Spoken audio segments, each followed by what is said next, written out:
Yeah, good evening, everybody. Welcome to this Manthan by Devesh Kapur and Arvind Subramaniam on their new book, One-Sixth of Humanity. You would have seen the book at the table outside. It's a tome, but while I have not completed reading it, I must tell you that it's fascinating reading and it contains an incredible amount of research. We're very happy to have both of them here. Arvind, of course, has spoken here. He was the last speaker actually just before we shut down for COVID. At that time, he was still the chief economic advisor. You would have seen his columns more recently, but he has had a very distinguished career. He has worked in the WTO, IMF. He has taught in Harvard, and then in India in the Ashoka University. He is currently at the Peterson Institute in the US. Devesh has had also a distinguished career. He has taught in Harvard, has worked in Brookings and in Pennsylvania, where he headed this CASI, Center for Advanced Study on India, for many years when it was doing outstanding work. He's currently a professor at Johns Hopkins University. He's a political scientist, and he has written a number of books. He has written on the World Bank, and more fascinating, he has written on Indians in America. Now, they will talk about their book, or rather, give you a sense of the book, which is really an understanding of independent India's journey. And as they say in the beginning, it is neither argument nor fact, but arguments based on facts. Careful reading of facts and the interpretation of facts and set in us argument. So, just to start off, uh, this book has sort of four broad sort of features. One, it is interdisciplinary. We felt that the story of the development, it's incomplete if you look at it through a single disciplinary lens. A second feature is we did not begin this book with strong priors. We were determined first to gather data on a whole host of variables and then allow the story to be told from the data. A third feature is that in order to build these data sets, we put together and read about 3,000 official government documents, not only to put the data together, but we did not want to examine the past with the condescension of the present. It's very easy to look at the past and make judgments with the hindsight that history, that time gives us. So we wanted to understand the choices being made at that time through what was being written and thought of at that time rather than from the vantage point of the present. And the last feature is that we have made that the book is comparative. It is comparative in two senses. We compare India, of course, with other countries at its level of development. But we also use a comparator called development time, which is if comparing the Indian state with the American state, it really doesn't make sense given their very different per capita incomes. But comparing India in the Indian state with the American state, when America had a similar per capita income, which would be the late 19th century, that makes much more sense, and that we call development time. So these are sort of four broad features that underlie this book. What we begin with is this big puzzle. Uh, we show that India is exceptional in the way it began its political development which was through universal franchise, at extremely low levels of income and literacy. So what this graph shows you is that there are broadly sort of four types of like development stories, right? One is the Western, which is that that as development grows, per capita incomes increase, gradually over time the franchise also expands. A second, a second case is that from East Asia, Taiwan, Korea, uh, are sort of examples of that, where economic development comes first and political development comes afterwards. So only after they have become middle income countries. A third model is, of course, China, where you had huge economic change, but of course there is no franchise. And the fourth is the Indian model, right? As you can see, at extremely low levels of income, sort of India began and gave universal franchise. And so one of the themes of the book is to ask, what were the consequences of this profound choice? One of the consequences we, we argue. So this is a graph that shows you just how much, when you look at both per capita income as well as the gap between male and female franchise, India was a complete outlier.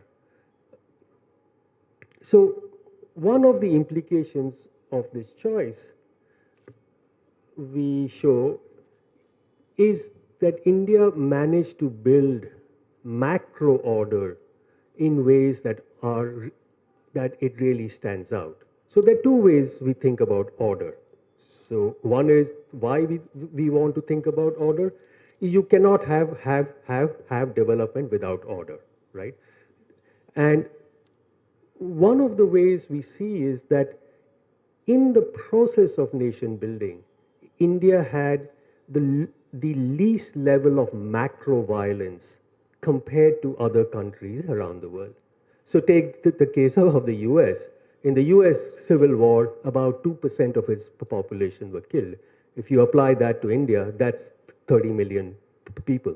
Similarly, and it's not just about violence, but that allowed the Indian state to be integrated in ways that when you look at countries like Yugoslavia or the Soviet Union or Sudan or Pakistan, all these countries fell apart.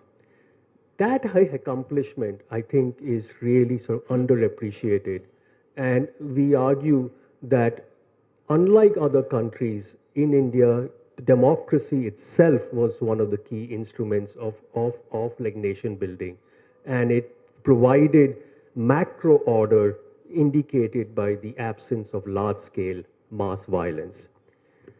This is also true if you think of sort of economic order, which for economists is sort of manifest in hyperinflation. So when you compare India with a comparator group of countries, whether Egypt, Turkey, Nigeria, Brazil, Argentina, so on and so forth, you find that compared like to them, India actually has avoided hyperinflation in ways that this group of a comparator group of countries has not. So these two singular strengths of the Indian experience, which is establishing macro order, whether in the sense of absence of violence or absence of mass violence, I'm sorry, or sort of absence of hyperinflation, however, were not matched when we think about order on a day-to-day basis, which is the what we call law and order. And we have a host of variables. Here, what we try and show you is, India is again an outlier in how low its incarceration rates are. It has, among large countries, it has one of the lowest incarceration rates in the world, but it has also one of the highest rates of pretrial of prisoners who are sort of under trials, right? Which of course is indicative of how poorly the justice system and the courts work. So, on the theme of sort of nation building, one of the themes we look at how India's fiscal federalism, and Arvind will talk about this a bit more, has been an instrument of nation building. We know that in any large country there'll be poorer parts and parts that are more wealthy. So part of a goal of nation building is to ensure that no matter where you live, you have access to a decent dignity life, and of course that needs access like to resources. So here you see the fiscal transfers that have been made to poorer states, and they've been increasing steadily over time, both in sort of real terms and as a share of gross state domestic product. However, the federalism story has another dimension. So normally, one of the stories in federalism that is constantly been there for a long time is the degree of centralization, which is especially the relationship between New Delhi and the states. However, we argue that actually the real centralization in India is between tier 2 and tier 3. So what this graph shows you is where government personnel work in the three largest countries of the world, China, India, and the United States. And you'll see that China and the United States are pretty similar. Most government employees work at the local level or at the federal level. India is exactly the opposite. Most government employees work at the state level. And then we point out the consequences of this, and one which is pretty obvious as you go to any Indian city, that that many of the public goods that we expect local governments to provide, whether it is water, sanitation, streets, etc., they are much weaker in India. And one reason is because local governments are so under-resourced. And the reason behind that is the high degree of centralization at the state level in the Indian case. So from nation building, we have the discussion on state building. And state building, we think of it more in the physical sense. And we show that how little public investment in the first 30 years, 40 years was largely focused on state-owned enterprises, much less in building the connectivity tissue that is key for state building. So here you have a sort of thing where we looked at building bridges. So as many of you know, till the 1980s, Bihar for the entire state had just one bridge across the Ganga for 100 million people. The entire Northeast had one bridge across the Brahmaputra, right, for more than 1,500 kilometers. And that, of course, had implications for commerce, for the integration of markets, and so on. This begins to change hugely. So because the public investment shifts from state-owned enterprises to physical infrastructure after the 90s, and so you see that the number of large bridges per 1,000 kilometers of river length dramatically increases, especially in the past 20, 30 years. So this is a very big book. I mean, big not in the great, as in just physically a big book. And so while we cover a lot of ground, we do try and extract some broad themes that emerge from our study of the last 75 years. And one of the themes we talk about is the theme of precociousness, which essentially means doing something before its normal time. And Devesh just showed you how we were precocious in doing democracy precociously well before development, and the contrast with other countries illustrated that precocious choice. But we also were economically precocious in the sense that, if you look at it, this is a chart that shows how many, the GDP from agriculture, formal manufacturing and high school services. And the typical successful model is you go from agriculture to manufacturing to services.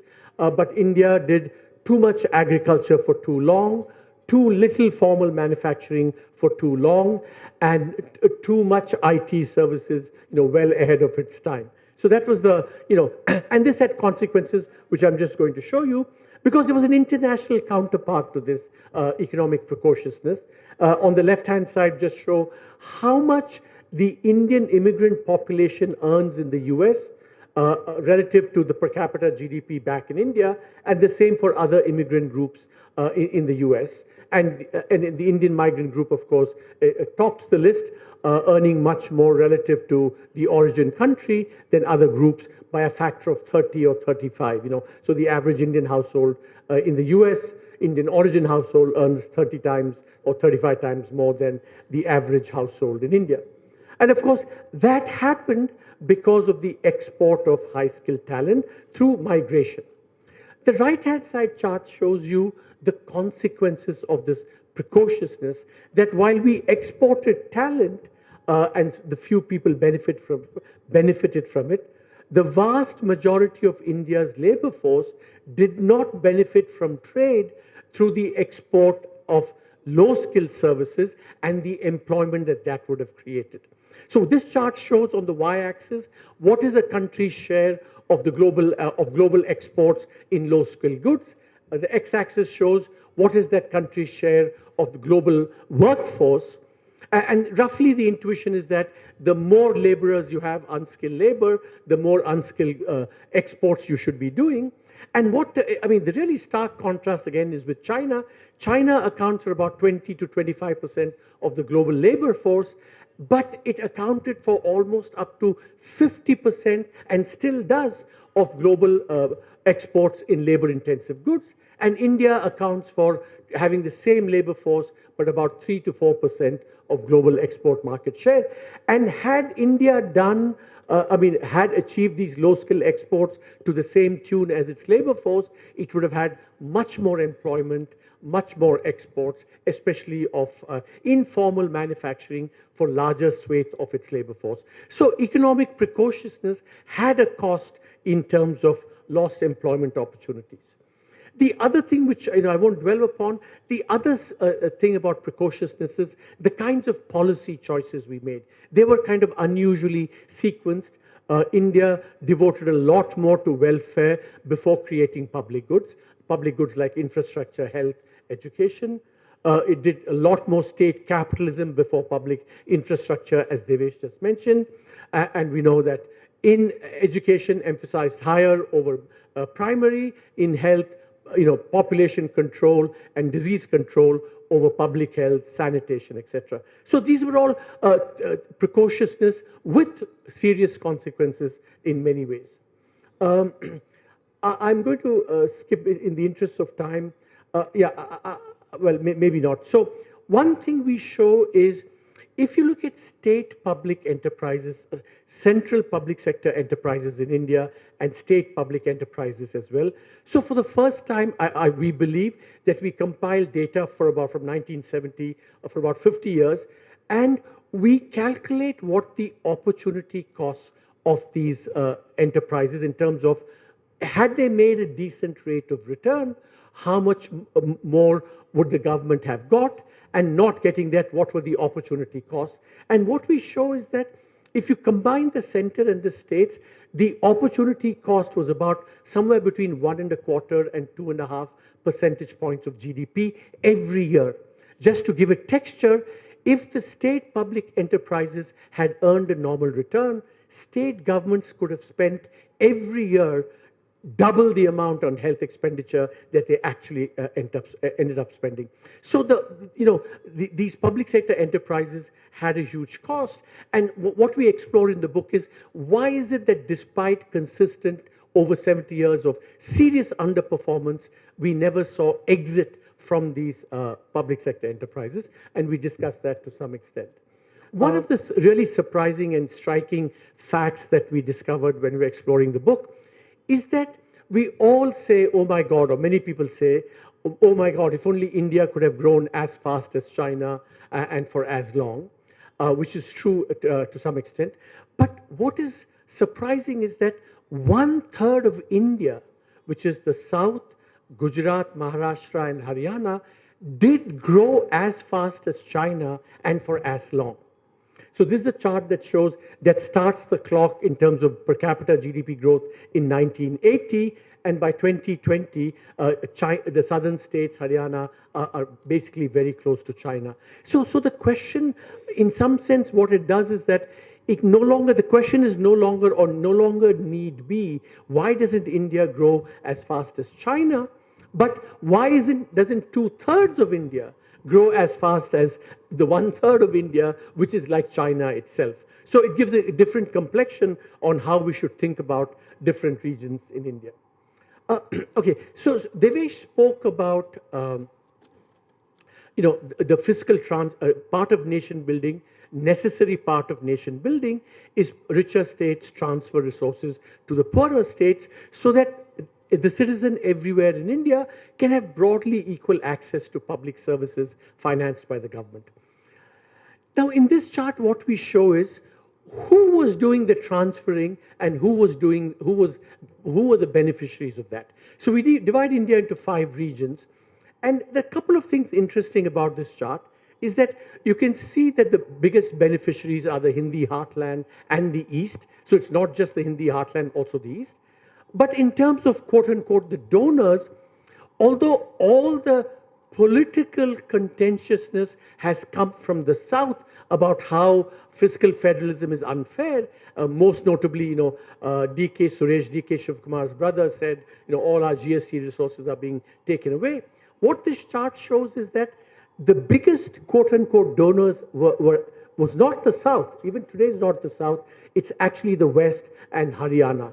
So those are the biggest donors. So the question is, why is it that the noise comes more from the South? And obviously the answer is that it has to do with other aspects of what's happening in India, whether it's about political representation, whether it's about language, etc., etc.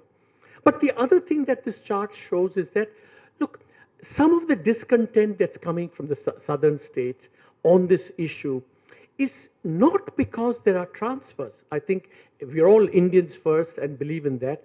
But the problem seems to be that the transfers are steadily rising over time, open-ended with no limits. And these transfers are happening at a time when, or over a period of time, when those who are receiving this have been consistently underperforming, and those who are doing the transferring are consistently overperforming. So it's as if these transfers are creating bad incentives by not, at least disincentivizing bad performance. So there's a kind of moral hazard where I think that's maybe at the heart of what's the problem, the discontent. And not the magnitude of the transfers, but the rising transfers against the context of this differential performance, which is seen as creating perverse incentives. Last 2 slides. So we have in some ways, let me just go back. We say the magic and paradox of India is, of course, democracy. The under-recognized achievement is what Devesh said, how democracy became an instrument of nation building, an instrument of creating order, which are such fragile and such difficult things to do. And Devesh mentioned all the countries that were not able to achieve it, but also look around your neighborhood, we're not being able to achieve that. The delayed and partial success was the economic achievement and the state capacity achievement. The disappointment, of course, the durable disappointment has been we're still lagging behind health, education, gender, and a true sense of fraternity between amongst Indians. The abiding irony we talk about is how democracy, which has done all these great things, has also imposed challenges. And we compared democracy to that line, liquid oxygen. Liquid is a जीने नहीं देता है और oxygen is a मरने नहीं देता है. So democracy has those qualities. And of course, we end by saying the looming tragedy is, all those lovely, great early achievements of pluralism, building institutions, a sense of, a common nationhood, those are now under threat. But I want to end on the the economic and core economic and social achievements. What this chart shows is GDP per capita from 1950 to 2020, the average standard of living, as it were. We began, so this is as if it's for all countries in the world are in this chart. And a number like 79, India says, is 79th poorest country or the 79th richest country, i.e. if one is the richest, 79 out of 100 is pretty much at the bottom. Over the first 30 years, our position amongst the world deteriorated even further.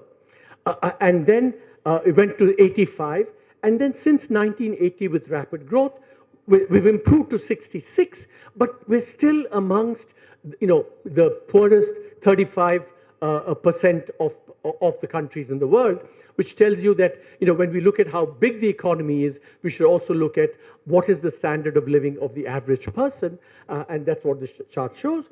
And on a broader human development index, which includes education and health, our performance actually is even worse. We began at number 63 out of 100. We deteriorated to 79 over the first 30, 40 years.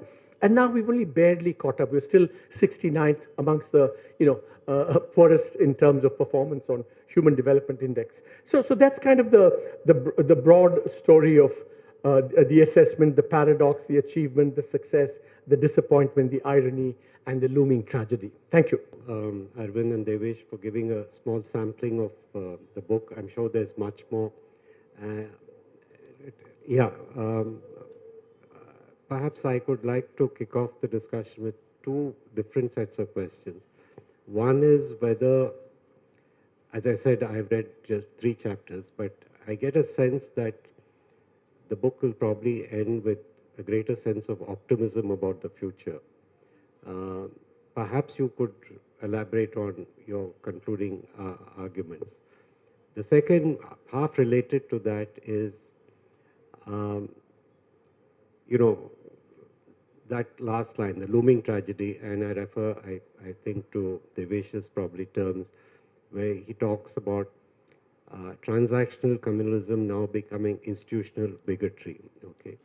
Now, how do we see optimism looking ahead when the democratic structure, not as a value, but as a system for functioning of Indian society or building the society, transforming the nation, etc., can be under threat when you have this institutional bigotry towards 15% of the population. So it's not just targeting minorities, but what is going to happen to the nation if this continues at this. And related to that last, you talk about, partition, the extent of violence was huge, but in comparative sense, it was much less. However, what you have now is not open violence, but silent violence, okay?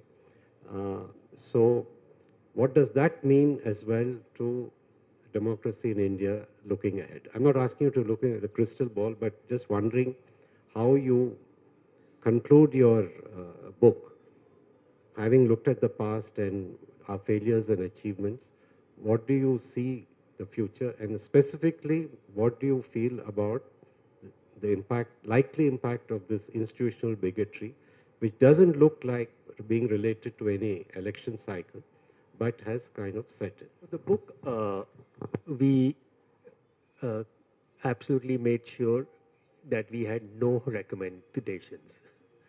Arvind and I, we could talk along. We actually had drafted earlier a thing about what India should do, which ran into 50 pages, and we chucked the whole thing.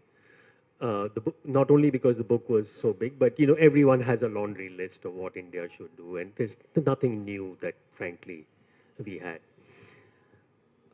But we had just one, and that was do no harm. In a sense, it's almost a Hippocratic oath for the political leadership. And we used it in the sense, Ram, sort of building on your question, which is, as Arvind pointed out, if you receive a whatever Amazon package which has some glassware or china or whatever, it'll say fragile, handle with care. if you look at the history of nation building, not just in the past, but what's happening around the world now, I don't think we realize just how hard it is and how fragile it can be. And precisely like for that, we had this one recommendation that be very, very careful that some of these things, the various things about nation building, whether it's region or religion, that you have to be very, very careful. I think one of the fundamental, errors we make when we think of democracy, we usually reduce it to elections, which is a tragic mistake because it's much more than that. And more than anything, especially when it comes to the political leadership, democracy is also about a sensibility. It's a sensibility that the leadership thinks about compromise. And above all, it has a sense of self restraint. As we are seeing in the US now, no matter how strong your institutions, if at the very top, if you don't have a sense of self restraint, then frankly, all the bets are off. So that was our only sort of injunction. Now, I think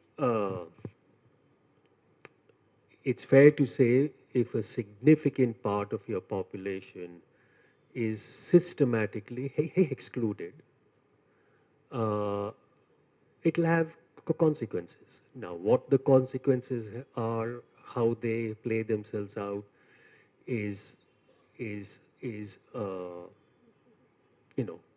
not easy to be a crystal gazer in that, because it may well also be, and that's also the optimism that there are political cycles, regimes change, but I think the more difficult question and the more sobering one is, what if this bigotry is not about politics but is becoming a deeper rooted feature of Indian society itself?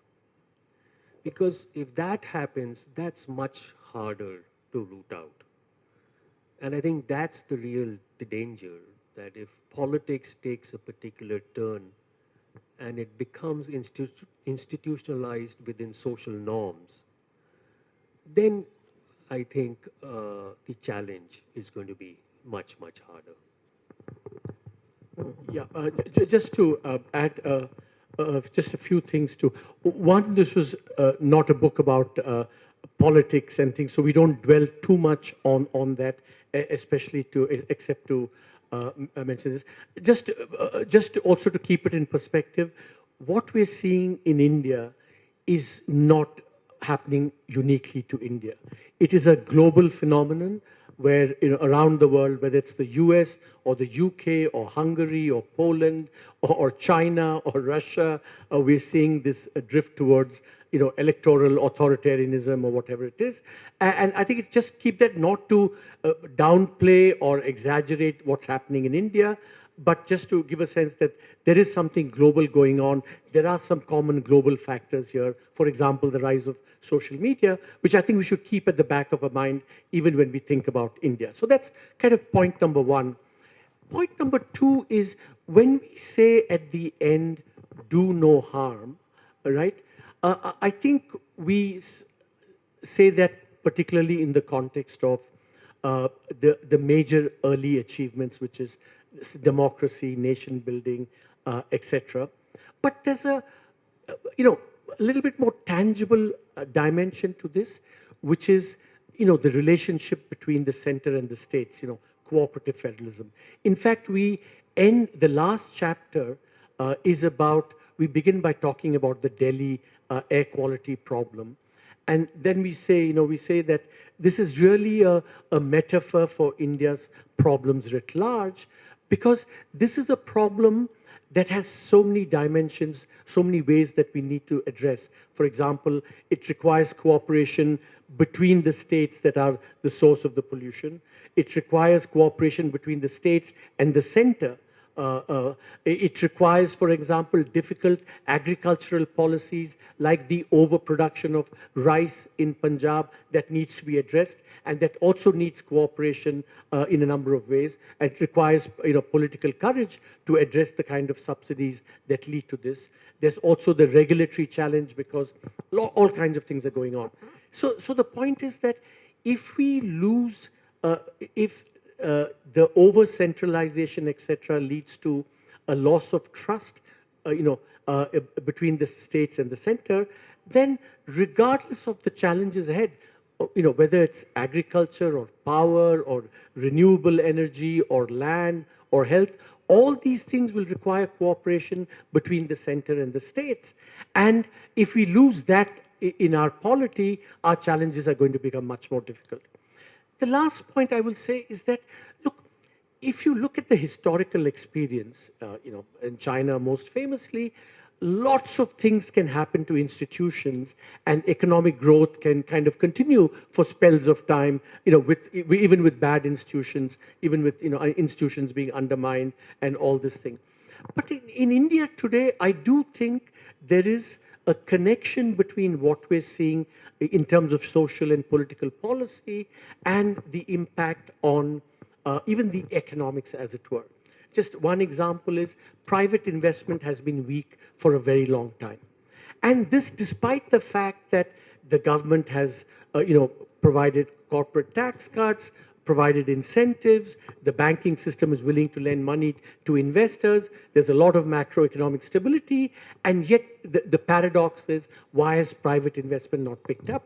And certainly one possible hypothesis is that the risks of doing business in India are still high because of the weaponization of the state and the weaponization of enforcement, which is creating uncertainty, the kind of tax terrorism that's happening, and the kind of playing field that is not level between all investors in India. So there are aspects to the kinds of things that you raised, Ram, on the social and political side, which Devesh has answered in those spheres, but they also have spillovers into the economic realm, which may not be felt immediately, but over a longer period of time could take their toll as well.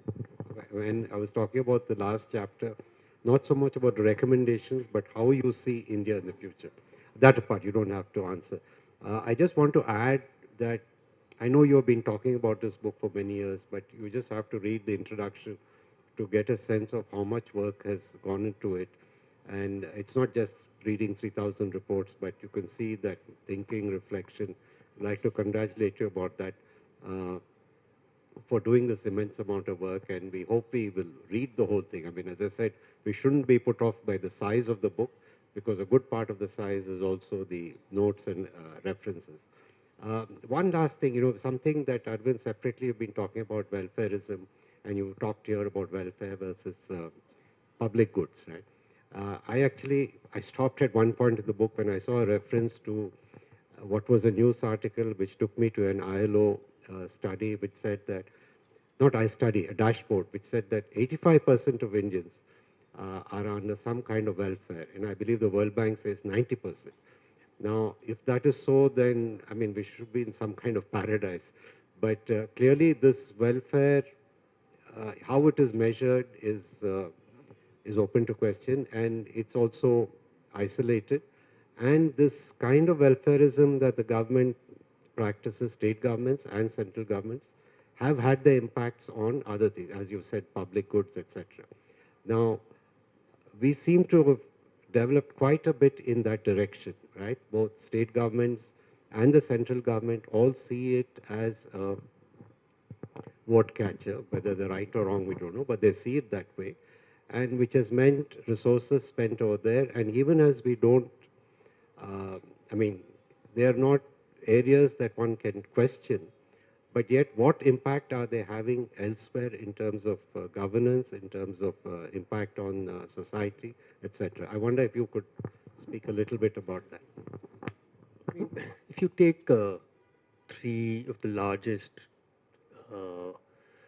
in terms of beneficiary programs like NREGS, the midday meal, and the PDS, they do cover large. But of course, it's important to ask, are these palliatives? Or are they, in terms of the amounts, etc., right? So in some ways, uh, when you can provide a midday meal, but learning outcomes in schools are still pretty dreadful on average, right? That requires an attention to public goods in very different ways, which is and that is frankly, it was way worse in the first 40 years. I mean, there are no halcyon years when it comes to public goods.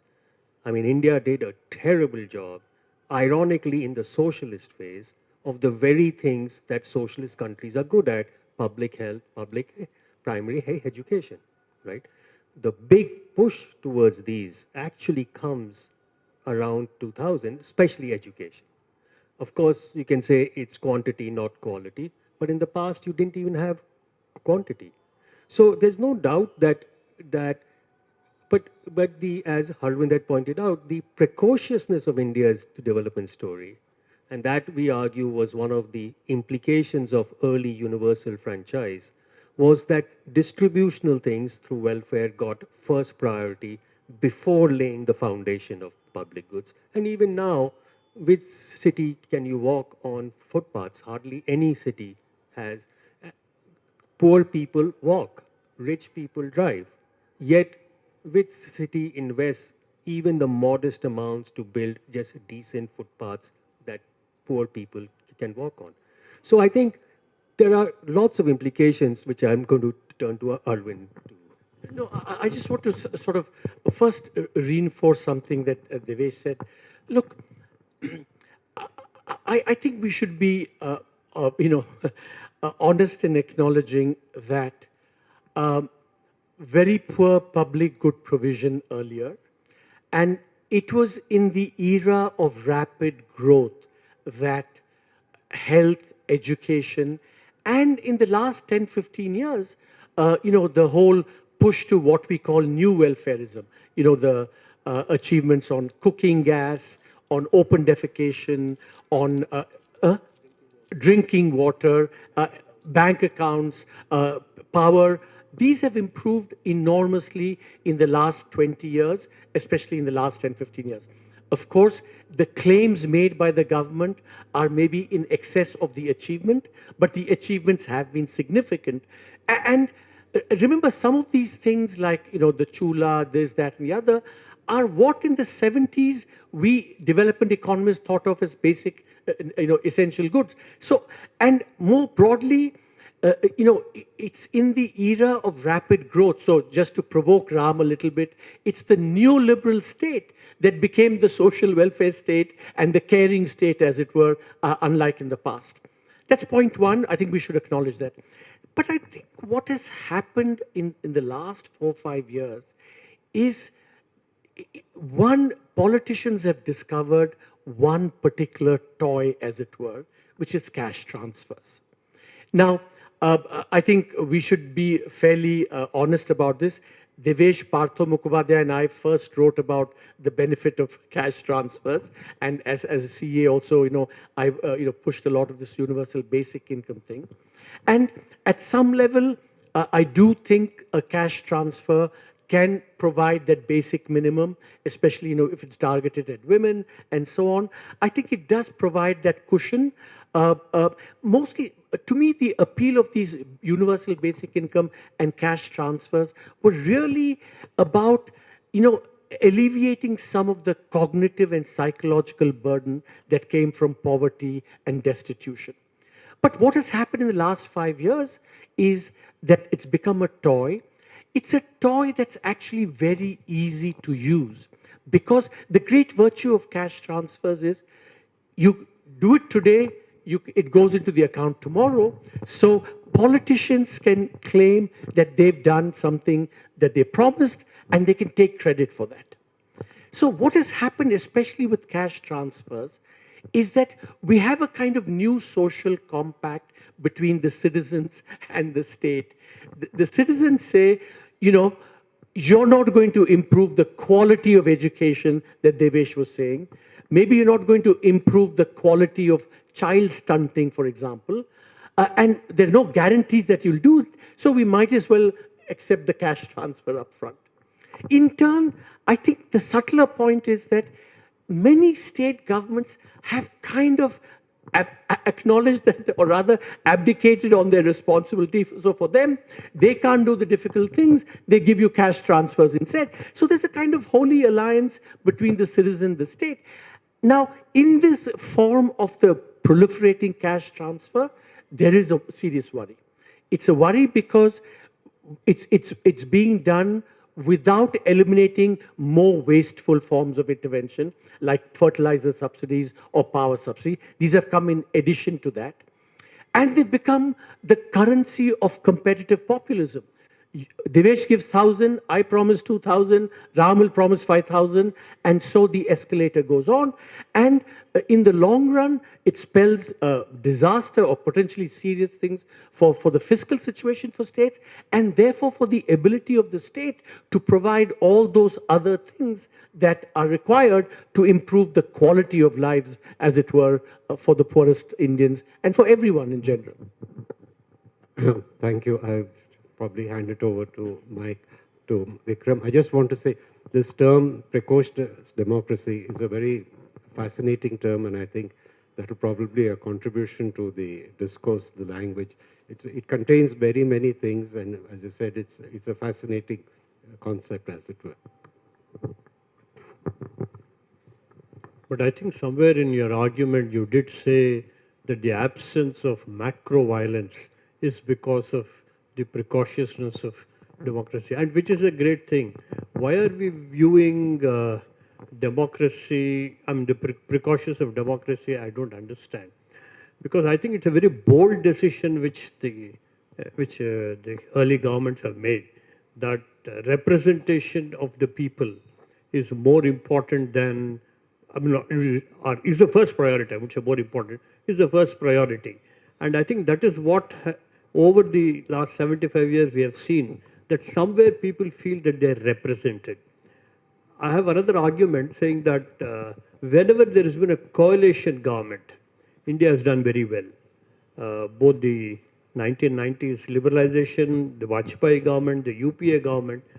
So this has happened because of the people feel represented and they're better viewed. So I would argue that it is democracy which is causing growth, and the China way of denying rights is not something which we chose to do. So why don't we say that we do not want to imitate China, but we want to traverse our own path? There is no great hurry for that. If it takes another 50 years, so what? Is that the right way to look at it? So look, our argument about precocious democracy is just to state it as a fact, first of all, that relative to its income, India was very distinctive.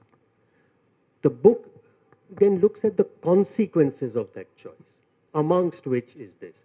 So our focus is on the consequences of the choice rather than the normative content of that choice, and meaning the economic consequence. I know it's fashionable to say that under coalition governments we grew. Actually, that is only sometimes. We are cherry picking. Under the Janta government, 78 to 80, that didn't happen. It led to a huge issue that led to the 1980-81 IMF program, which was the largest, because they did not take corrective efforts as the macroeconomic. The 91 crisis, that whole thing happened because of the two coalition governments. The Chandrasekhar government was probably one of the most corrupt governments and one of the most inept governments that led to that macroeconomic crisis.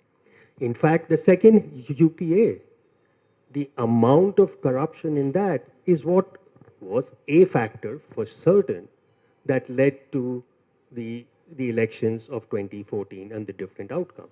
So you're right that there have been periods when coalition governments have delivered much better, but there have also been periods when they've delivered much worse. So there is no unequivocal thing that coalition governments are better. The evidence simply does not support that. On the first point, Vikram, see, I think, when we spoke about the abiding irony, what we say in that is, and this is again in the spirit of just acknowledging the consequences in a positive rather than in a normative sense. I don't think we should also be blind to the fact that democracy did pose some challenges for, development more broadly. Just to give you one example, most famously, all the successful East Asian countries that became successful, one of the earliest things they did, the two early achievements were land reform and basic education. Now, I'll come to education maybe later, I'll give it to Devesh. But certainly on land reform, the fact of democracy, and in particular the way the Congress party functioned, especially the fact that they were close to, in fact, comprised of the landed elites in the states, certainly came in the way of broader land reform. So, and that was a serious, we paid a serious cost because of that. The other thing we say in the book is that we have this description of the Indian fiscal state as a Kamadhenu democracy, which is that, see, if you look at, I didn't show you the chart, the Indian fiscal state has been one of the weakest states. Yeah, we can show that. Good idea, Devesh. Yeah, okay. So this chart shows what is the fiscal deficit, total fiscal deficit of the government. India and many other comparable emerging market countries. And India has had, during the period of rapid growth, not in the, in the old days of crises and things, in the era of rapid growth, India has had the highest fiscal deficit, which means its ability to tax has been limited, its willingness to spend has been unlimited. So the question is, why is this the case? And one answer that we give is that the Indian state, and because of democracy and the multitudinous interests, that's, I mean, in some sense, the beauty of democracy is that, every interest stakes a claim, and the Indian state, like Kamadhenu, suckles all of them very generously. So, and that is the consequence of the Indian democracy angle. And I just want to read out just something we quote from the book is I.G. Patel, the wise man, who says, this is a kind of, we're trying to just reinforce what we say about how democracy has led to a weakening of the Indian fiscal state. He says, I suspect the divisive character of Indian society, the need to preserve the Indian Federation, the workings of a parliamentary democracy where 100 and even 1,000 flowers have to be allowed to bloom, all lead to a kind of eclectic melange where every policy of special pleading found a place. So democracy has been an equal opportunity vested interest creator, facilitator, sustainer. And this is an important point to recognize because traditional versions of India and vested interests, especially books by Pranab Bardhan, very excellent, influential book, saying, oh, there are three big vested interests in India. This politicians, bureaucrats, whatever, big business. But actually what we show, of course, there are some very influential pampered classes in India. By the way, the number one pampered class in India are government employees. Probably number two are farmers. But the point is that it is not about just a few special interests. Democracy has, laid a claim to all manner of special interests to plead and to find accommodation in the Indian fiscal state. Can I just add? I think we should be more clear-eyed that there have been costs of the democracy. And if we are not clear-eyed about that, we will not be able to strengthen it. You can't have the democracy without elections. You cannot have elections without money. We know even if you spend $1 per person for elections, that's $1 billion expenditure right there. That's only for parliament. State elections, the 3 million local elected officials, all of those require money. That money needs to be raised. And we know that a big part of the sources of corruption is the need to raise electoral finance. There is simply no doubt about it. Now, there are lots of things. How do you deal with it?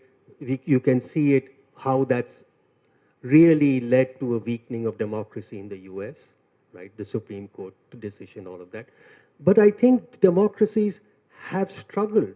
How do you manage the reality that elections are costly? In fact, the stronger your democracy, and one measure is strong electoral competition, the more competitive your electoral process is, the more money has to be raised.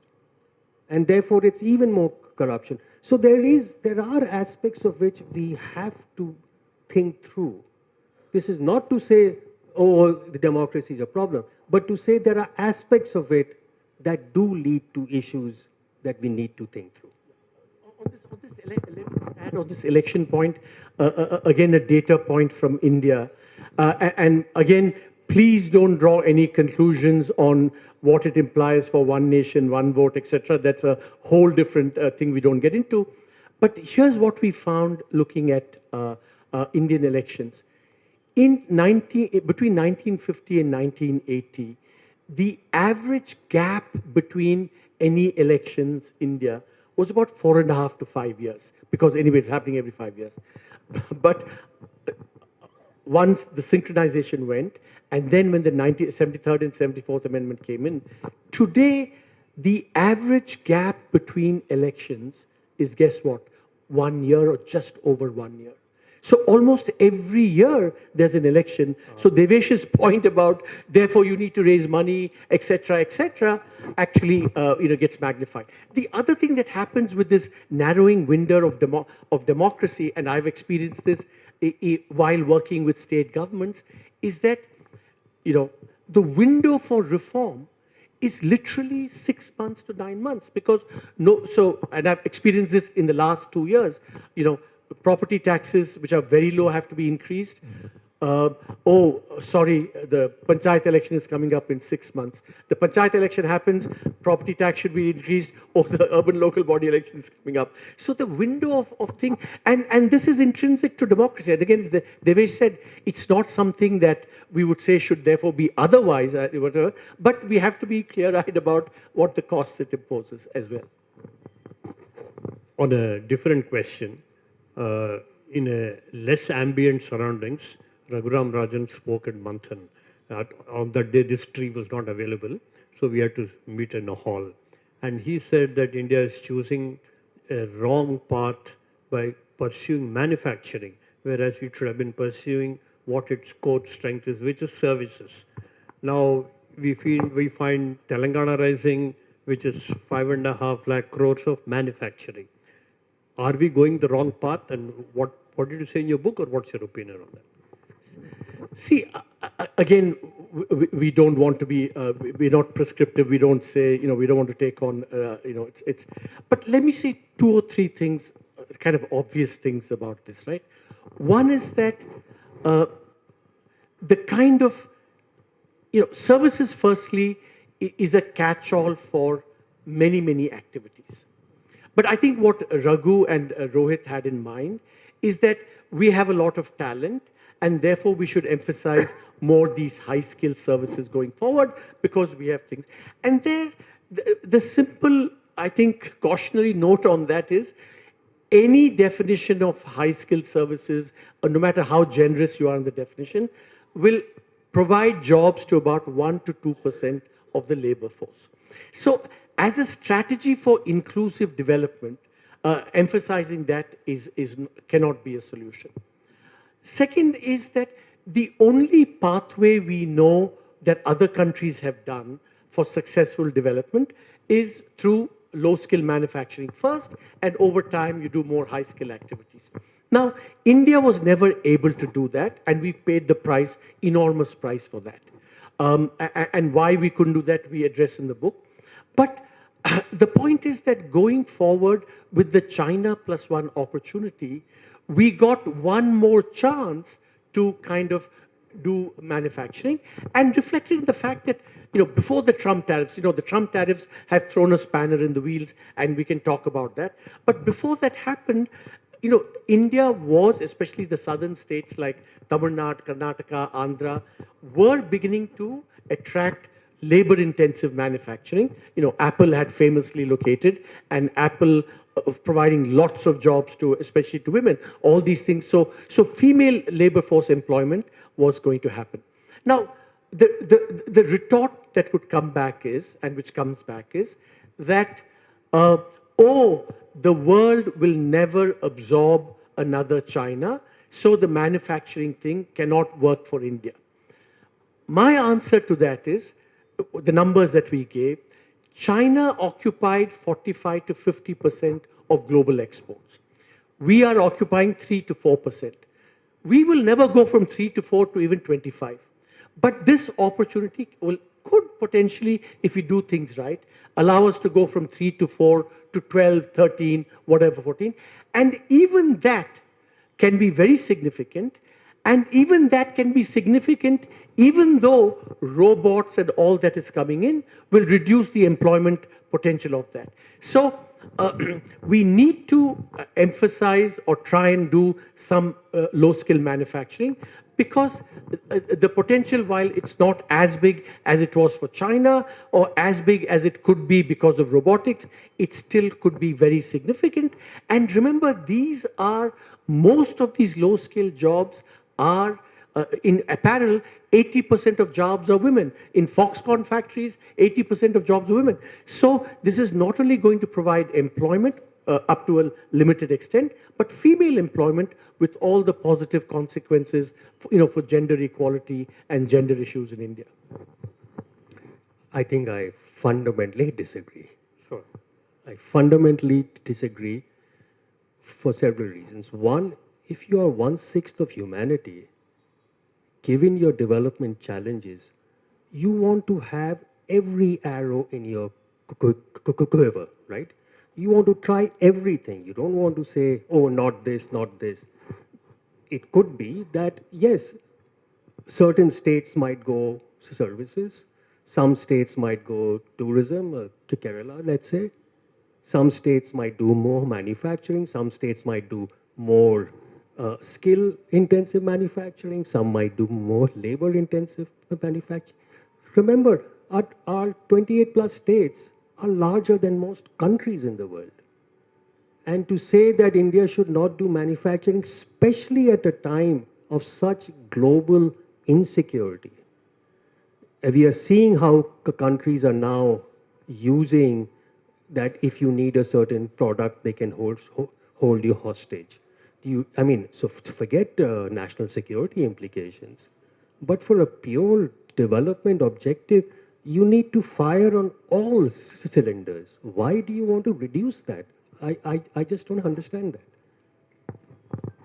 Last question before I hand over to the audience.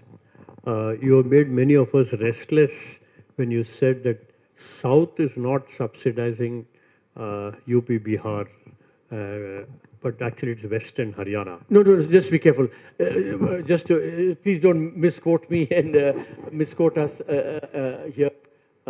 What we said was the South is not the biggest donor. It's a donor, but it's not as big. Not as big as Gujarat, Maharashtra.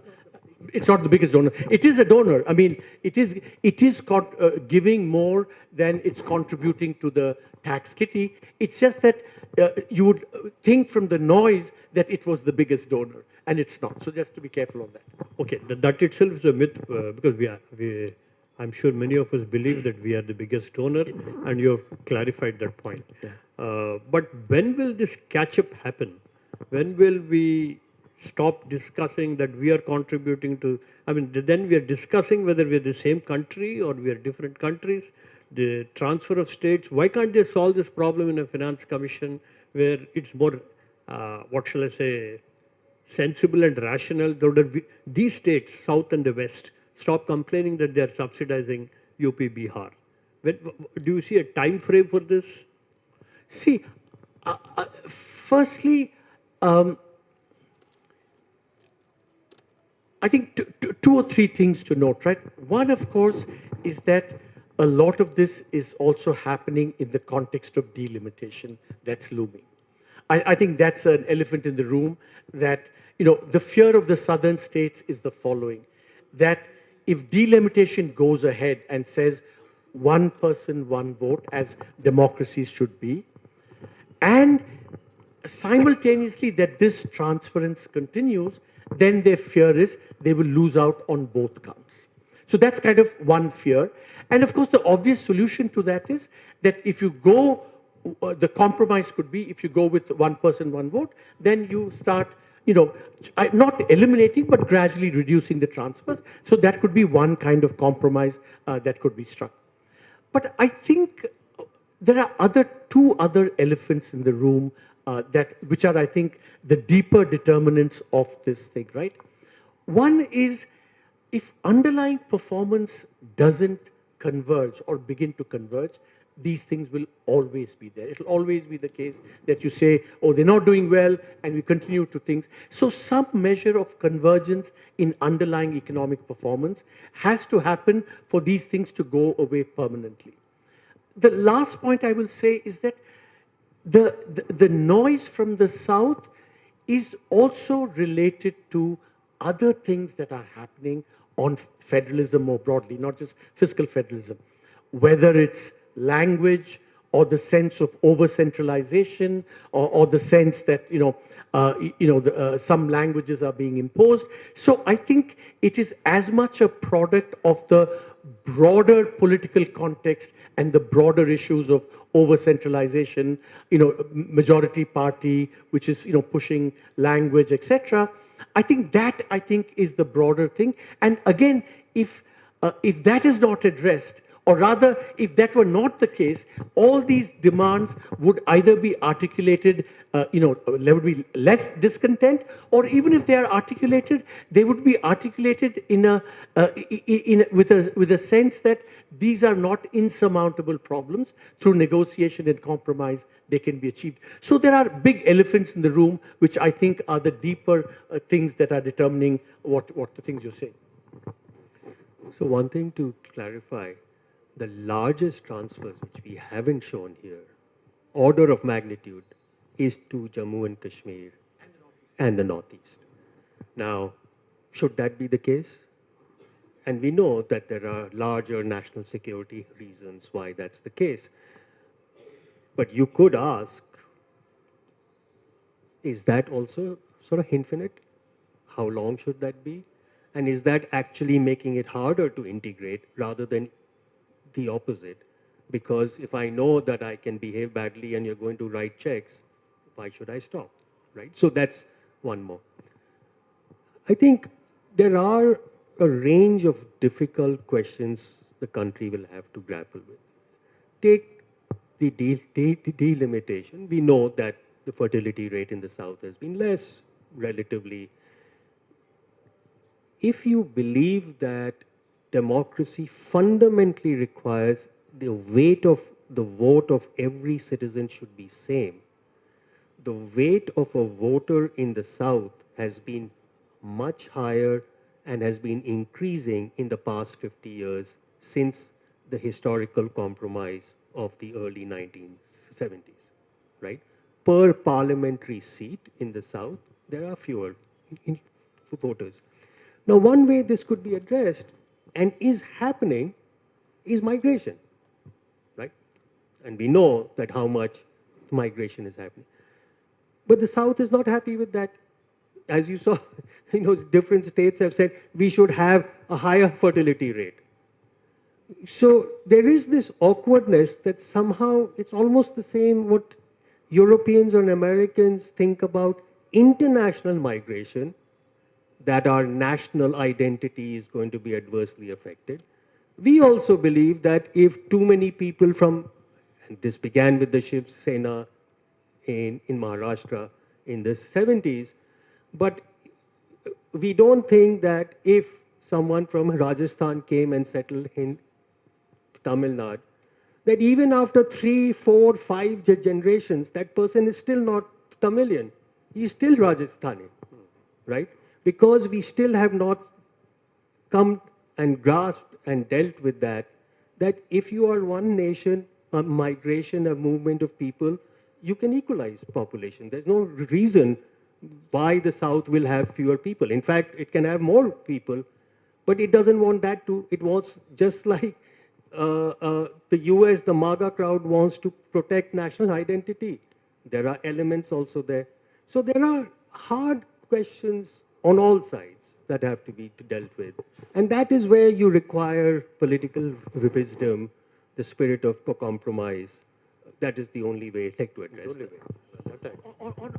I think just to maybe a little bit nuance what Devesh is saying on migration, I think to be fair, the southern states, I think, are happy with, and de facto, you do see a lot of migration, have seen a lot of migration into the southern states. And so far, at least, there have not been major problems of, nativism, etc. So I think the problem one has to prepare for is that it could reach a tipping point beyond which it's found to be societally, politically unacceptable. Now, where I might slightly disagree with Devesh is that I think the sense of who is you count amongst yourself is something that you cannot change. It's something that up to a point you have to accept. Just as people say internationally, the logic for migration control is, we as a citizens have the right to determine who is in and who is out. I think obviously it should not be in as extreme a form as within a country, because after all, we're one nation. But the fact that, there are these regional identities means that, at some point people, that will start asserting itself. So instead of, I think, saying that, wow, why are we not a nation that, why can't I live happily with Devesh as a Tamilian with the Punjabi next to me? I think what we should do is try and maximize the benefits facilitated while preparing for some of the challenges that will happen going forward. Thank you. You're one of the finest economists in the world. I'm always, this is a very personal question. How do you handle bad data, especially what's happening? Because even last week, I think they said India's growth is 8.2%, and someone else said that it's because they changed the base of some deflator or something. I see many of your charts, and I'm curious to know, how do you handle bad data? One, two, how do you handle data when we didn't had a census in 2011? So on the book itself, I think most of the data is historical, and most of the historical data we think are broadly reliable. And what we make an effort in the book is we try and whatever data we have that we present, we try and cross-check it from multiple sources. So that's the sense in which I think we try. And we've been very careful about that. I mean, to be honest, every number in the book has been, checked with 2, 3, 4 other things. Now, but you're asking the other question. I mean, of course, if you have unreliable data, it's going to complicate, many, many things. For example, just to give you one example, when I was in government, the numbers, the growth rates were quite high. And I remember we had this discussion on whether there should be a fiscal stimulus. At that time, my colleagues and I had diagnosed that there was a twin balance sheet problem in India. Banks were not lending, and therefore we said there should be a fiscal stimulus because you needed to revive the economy. And there was a fierce debate within the government, and finally my side of the argument lost. Because ultimately the other side came back and said, what are you talking about? If you don't do this, we're still growing at 7.5%. So what's the need to think? And the same thing happened on the urgency of reforms. I remember telling Mr. Jaitley that, A, B, C, D, we need to push much stronger because the economy is not firing on all cylinders. And when he would present it to others, they would come back and say, what is the CA talking about? We're growing at 8.5%. So I think it's a serious problem. It's really like, driving a car without a rear view mirror or even a front mirror. But I would just say that this is a problem, again, that's afflicting a lot of economies around the world, not just India, China also, and most famously the United States. Today, the United States does not have the latest GDP number, the latest employment number, the latest inflation number. And they are going to have to make policy based on that. So again, it seems to be the broader trend towards illiberalism. One of the casualties of that seems to be unreliable data.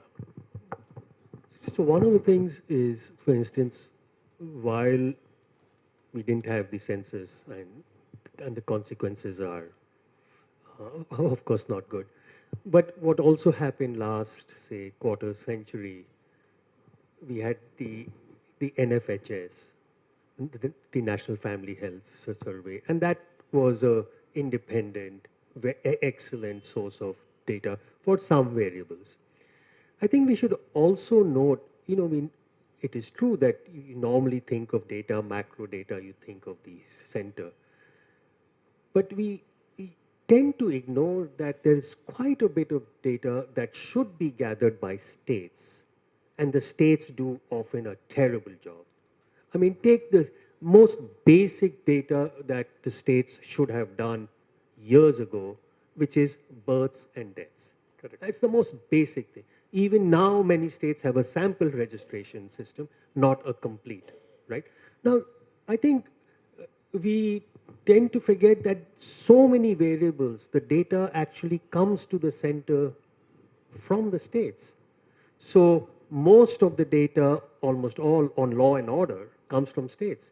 Some states don't report now on some of these because it'll give them, and we know that crime data that comes from the states is often just junk, right? So I think we should also ask these hard questions, not just for the center, but also the states. I mean, most famously, our COVID data were showed that I was a little bit involved in saying that the numbers were death numbers were vastly understated. I think that had serious consequences for all kinds of things, how people perceive the magnitude of the problem, the policy response. And in that case, these were really things that involved millions of lives. And it turns out that, it's gone unnoticed under the radar that a few months ago, data finally came out on that period. And I don't mean to gloat at all, but the numbers that we suggested, we estimated were pretty close to, it was like more like 4 million deaths rather than, 500,000 or 1 million. But that's a kind of serious data error. But of course, there it's not necessarily a capacity problem, like what Devesh was referring to for the states. There's a huge capacity problem there. But there it was also a case of, politically not wanting to surely acknowledge that. The fiscal transfers.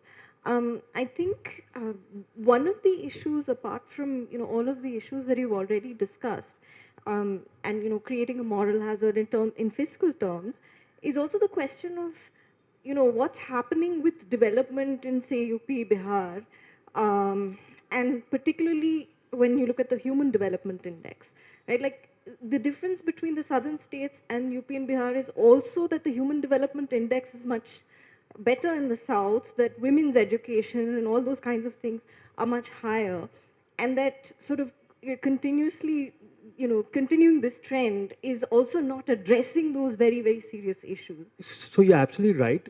Of course, that essentially that a state's human development gives you a sense of its broader development, success, or trajectory.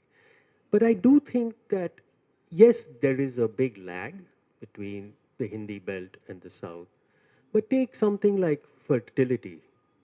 We now know, which we wouldn't have thought 5, 10 years ago, UP's fertility rate is now coming below the replacement level, right?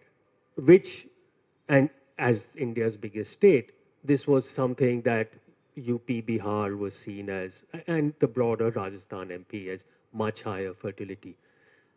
But even now we see the Bihar is still lagging, but even the large Hindi states, their fertility levels have fallen quite sharply. Now, of course, that will transcend into, for instance, in these states, for the first time, the number of school-going children has peaked. So for the first time, the problem is not about enrollment, but about thinking about learning outcomes. So there is a lag that happens. I think there's a much greater consciousness, even in these states, about the backwardness. Whether this translates in 10, 20 years to better development outcomes, I'd hesitate to say. But I don't think that I would be as bleak as I might have been a decade ago. The changes occurring in the north are perceptible, though, as you rightly said, there's a long way to go. I think the question was, if I may, I'm interpreting your question slightly differently. You know, what the future, I think it may turn out to be different from the past. I don't know. But remember, the reason for the fiscal transfers was precisely that the access to public services and public spending should not be too different across the country. That a citizen in Uttar Pradesh could have similar access. That was the logic of the transfer, right? So when in fact it didn't happen, in fact the divergence in the human development, that only reinforced the sense of moral hazard. That, you know, here we are, we transferred all this money, and yet we didn't get the human development outcomes, which was because remember, the purpose of the transfers is not growth or, you know, the divergence performance. It was, you know, broadly equal access to public services, and especially fiscal publicly financed services. And the fact that didn't happen, I think, just reinforces the sense of moral hazard, even more than divergent economic performance. So it is if that improves going forward, I think some of these things will go away.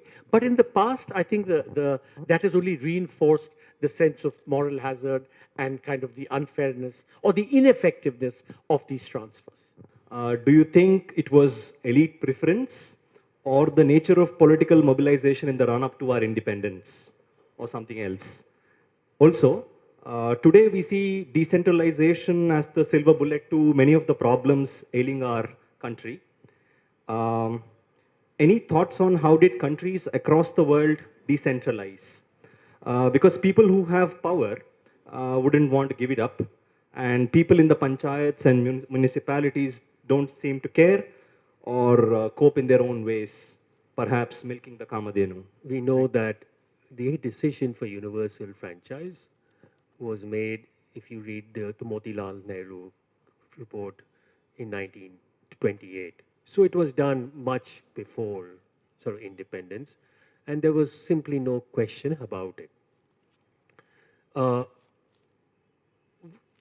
Surely it was a strong elite preference. That's clear, like from the report.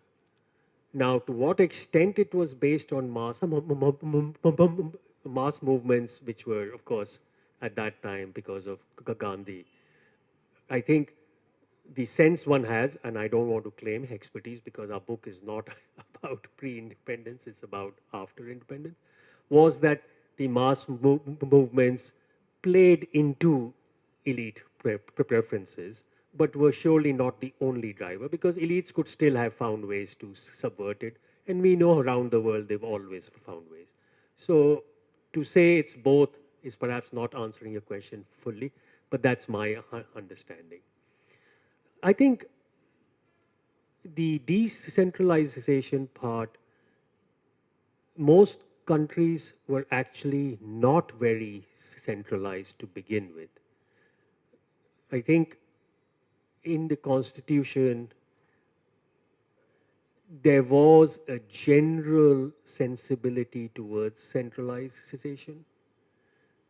Tier 3 was not given, not paid enough attention. The only person who was thinking much more about Tier 3 was Gandhiji. But then he was, of course, out of the picture pretty soon. And we know that if you look at the 73rd, but the 74th Amendment in particular, that has basically been sabotaged by the states in all forms and manner. So we actually argue in the book that everything the center does badly, the states do worse. In almost every institutional form, universities, finance commissions, election commissions, you can take a range of institutions. So we should not sort of think that decentralization is a panacea. But I think particularly when it comes to local public goods, you need much greater decentralization to tier 3. And that's the argument that we make. So the experience between the first and the second tier is, as Devesh said, everything the center did badly, especially the public good provision. Whether you take the state finance commissions, the public service commissions, the judiciary, they've almost always. And I think there is a broader lesson here, which is that somehow accountability mechanisms have been much weaker. And take legislatures, for example. If you think Parliament is not meeting enough, if you look at the quality and the duration of state legislatures, it's much worse. So decentralization as a panacea, be careful about.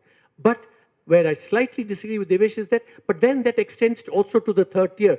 Don't think just because you decentralize to the third tier, therefore it'll be a panacea. Because there is one logic that has been expressed repeatedly in several taxation reports that were written.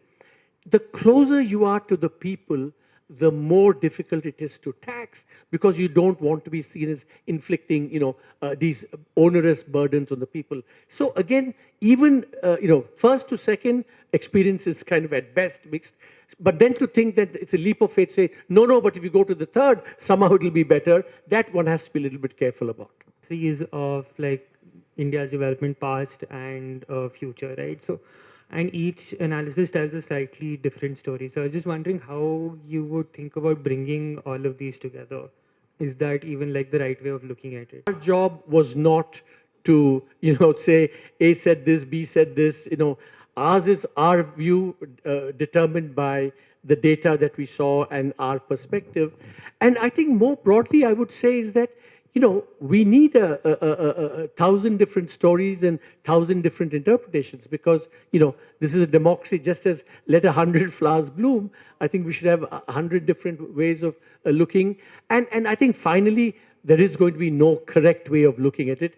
Obviously, we'll claim that ours is a better way of looking at it because it's data-driven, but that's for the reader to judge. I mean, that's for others to judge. But I would like to know whether you could quantify the impact of corruption because it has an impact, it has an effect on the growth or whatever it is. By definition and all over the world, corruption is going to be difficult to measure, precisely because it's corruption. It happens, under the radar, under the thing, and therefore quantification is going to be quite difficult. I leave the election quantification to Devesh, but in fact, in the book, we have two kind of proxies for corruption, macro proxies for corruption. So if you think about it broadly, and I'm generalizing a little bit, in the first 30 years, we had corruption that arose from scarcity. License Raj, things were not enough. And so the allocation of scarcity is what created the corruption. In the growth era, it became slightly different. Rapid growth interacted with kind of limited resources, which then created corruption. As we know, when there's rapid growth, licenses become very valuable. Land becomes very valuable. Coal becomes very valuable. And so the nature of corruption changes over time between a scarcity era and a growth era. So in the book, for the scarcity era, we have a measure of corruption, which is what is the black market premium on the exchange rate. And you find that it broadly tracks, the scarcity and the liberalization very well. And on average, it's about 40-45% over that period. I mean, that's not to say corruption was 40-45%, but a broad sense of the magnitude. And then we compare it with other countries like China, and you get somewhat, plausible results. The other measure of corruption that we have in the book is show the data on what fraction of GDP was reported to the tax authorities as income. So again, that shows you, if you have an economy, how much is reported to tax authorities. It gives you a sense of what is the hidden economy, as it were. And actually, from the 1950s to today, it does show an increase from about 5% of the GDP is reported to tax authorities, and today it's something like 34-35%. Now, so in a relative sense, corruption, I mean, how much is hidden from the tax authorities has come down. But if you look at those magnitudes, that is, what is 5% then and 35% today, in absolute terms, the unreported amounts have increased enormously, showing again in absolute terms what the potential scope for corruption could be. So these are numbers that we have in the book. Have developed and 2/3 of the states are lagging, whatever it is. Whether that 1/3 of the states, whether the development came from the people or from the state government. From people, there are more entrepreneurs, that is why, like Maharashtra, Gujarat, whatever southern states are there, whether more entrepreneurship is there, that is why the development took place, or state governments have initiated. That is one question. Another question is, initially it started with public sector enterprises and socialism and all, and then slowly, 91, there is a great liberal reforms took place, and slowly reforms have continued. Whether this transformation has taken place as an evolutionary measure, or because it is compelled, we have taken this. Let me try and just answer your first one. Whether, if I understood you right, you said that the 1/3 of India that has grown faster, the South, the West, is it because they have a deeper entrepreneurial culture, right? That was your question? Yeah. So look, we should be very careful in drawing too many lessons from what's happening now. Remember, till the 60s, the richest state in India was West Bengal. So would we say that West Bengal had the deepest entrepreneurial culture? Because you would surely not say that now, right?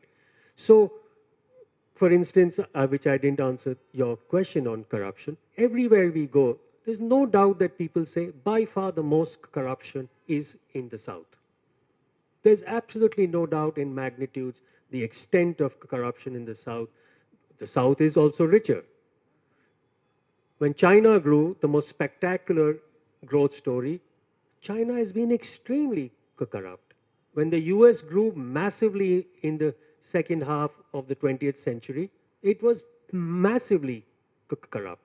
So easy lessons, whether it's corruption, entrepreneurship. After all, West Bengal grew a lot because it was able to attract people from all over India, right? Maharashtra grew, Bombay, because there were people who were entrepreneurs, again, who came from all over India. So to say that the South or place X is entrepreneurial doesn't take into account that entrepreneurs, like in the US, there's so many Indian Americans doing well because they have migrated. One of the advantages of migration is you attract the talent, right? It's not just labor, you attract talent as well. Any city like Hyderabad or Bangalore is growing rapidly because it's able to attract talent in a way that, say, Calcutta used to do till, say, the 1970s, right? So I think what I want to say is that when we think of entrepreneurship and culture, we take too much, and we should not draw lessons about the future or the past simply from what we see success or failures happening right now. But I agree with everything Devesh said, but I think your question was whether it was society or the state. I think there is no doubt, however, that especially Kerala and Tamil Nadu, the fact that they had early social reform movements from the bottom up had an important role to play in breaking down some of the kind of rigid barriers of caste, which in turn led to better human development outcomes, etc.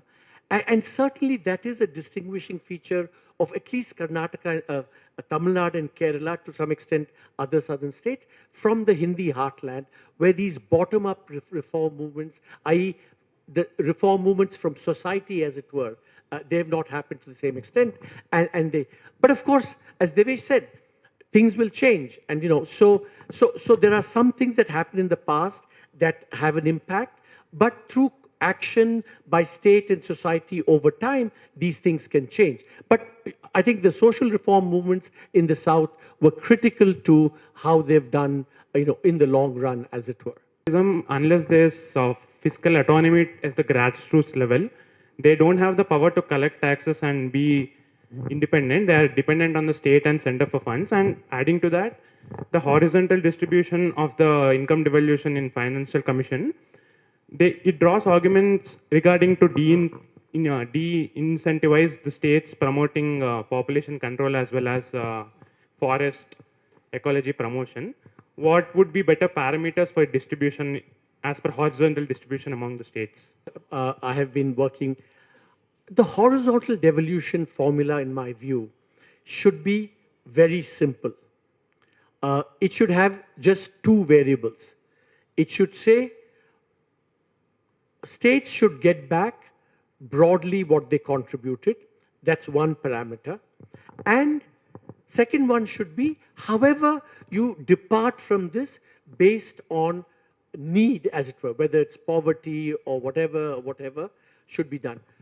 What Successive Finance Commission, and this is typical of policy making in India more generally, that we keep adding, every finance commission adds its own pet thing, forest cover, population control.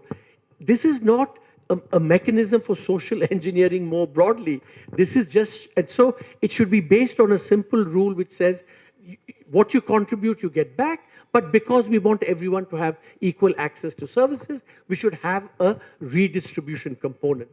What the weight should be, that's something that should be decided over time, but it should be kept simple to, what you contribute, you get back, subject to some redistribution. And then over time, you have to take a call on how much redistribution there should be. That should be, in my view, the simplest way. And this is what I've advocated as well. The formulas are getting too complicated and I think messy, which again, I think obscures what should be the purpose of horizontal devolution. I think we really underestimate the degree to which local governments underutilize the fiscal powers that they have. Take the most basic fiscal power that local governments have, which is property taxes, land and property. We know just how much land and property prices have escalated. Every local government refuses or does trivial property taxes. So one of numerous studies show that local governments severely do not want to raise and tax on the grounds that Arvind had pointed out earlier. The closer you are to people, the less you want to tax. So while you're right that their fiscal powers are also quite constrained, but even within those constraints, they do not utilize even the limited powers that they have. Just to build on what Devesh said, two things to say. Remember, if you compare the revenue raising of urban local bodies and rural bodies, the rural bodies do better than the urban bodies, by the way. And part of the reason is that rural bodies just don't have that big source of rent and corruption, which is land. Because urban land is so valuable, it becomes a source of contention, and that's why state governments get very involved in that. So while Devesh is absolutely right, within the scope, you could raise more, but because land, there's so much money, state politicians, etc. In rural things, land is not a big issue, it's not so important, and state governments don't interfere, and therefore they do end up doing better on revenue raising than urban local bodies do. Like vanish quickly within 3 to 4 decades, while our politicians seem to think it's an endless barrel, right? Trends also suggest the opposite. In light of Raghuram Rajan's comments and broader support for this point of view, Sorry, what is support for what point of view? that India should focus on services rather than manufacturing. We've answered that question. Yes, sir. But my question is, how would this ideological pivot affect India's ability to escape the middle income trap? And I know we've cleverly sidestepped recommendations to steer clear of controversies, but I would still like to ask you, how should our social security evolve to ensure that it doesn't crack or possibly collapse due to this demographic shift? We are nowhere close to the middle income trap. Let's get to middle income, upper middle income, and then we can talk about a trap. So no discussion of middle income trap now. We are still quite a poor economy. In dollar terms, 2,500. In PPP terms, $6,000. Still poor. Let's get to 5,000, 7,000, 8,000, and then let's reconvene. So don't get into this middle income trap idea for India. We are far away from that. I mean, the same thing applies on the demographic dividend. We have by the time it peaks, whatever, 2050, 2060, by that time, at least Arvind and I are dead. And so, there's way enough time to think about what we need to think the next 5, 10, 15 years without having to worry a generation like from now. If you do things well now, that will take care of itself. And the other thing to remember is the demographic dividend is an opportunity, not a necessity or inevitability. Between a population that's young, converting it into a dividend requires providing employment opportunities, etc., etc. So the demographic dividend is not something that you have a divine right to. You have to earn the demographic dividend.